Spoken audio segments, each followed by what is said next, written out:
Bonjour.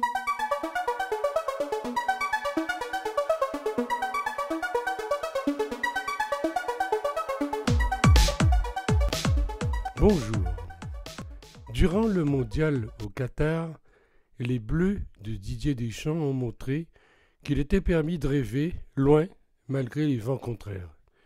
Ces dernières années, la FIFA aura mis une sacrée application à ternir l'image du football. Et pourtant, le football est toujours là. Voici la preuve, et c'est heureux, que personne ne peut voler un sport à ceux qui le pratiquent. Les joueurs, et eux seuls, ont permis à ce mondial si mal parti de finir si bien, au moins sur le terrain. De cette finale de légende, on retiendra bien sûr l'étoile enfin offerte à un petit magicien argentin qui ne vieillit presque jamais. Il ne suffisait pas à Lionel Messi d'être le meilleur joueur du monde, il lui fallait devenir champion du monde. Il l'a fait, et cela ressemblait, dimanche soir, à un au revoir classieux, au cours duquel il aura marqué 2 buts et les esprits pour longtemps. Les Bleus, eux, rentrent à la maison les joues humides et la poitrine serrée, comme on peut la voir quand on devine être passé tout près du but. Durant ces 4 semaines, ils auront réussi à rapprocher ce mondial si lointain des Français, ce qui n'était franchement pas gagné. D'abord plombés par la guigne et les forfaits, ils ont aussi montré qu'il était permis de rêver loin malgré les vents contraires. C'est le signe d'un pays qui, depuis un quart de siècle, compte bel et bien parmi les grandes nations du football.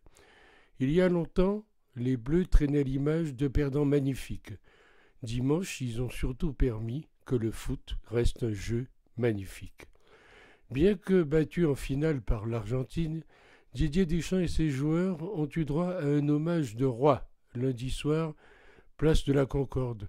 Une communion émouvante avec une foule immense pour atténuer la déception.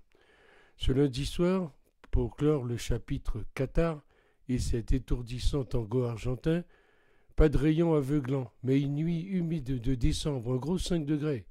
Une jauge quasiment aussi dense et surtout beaucoup plus jeune, qui prit corps et s'avéra finalement impressionnante vers 22 heures, quand Didier Deschamps et Hugo Lloris, son capitaine, ont percé la nuit avant que les joueurs ne se présentent par grappes.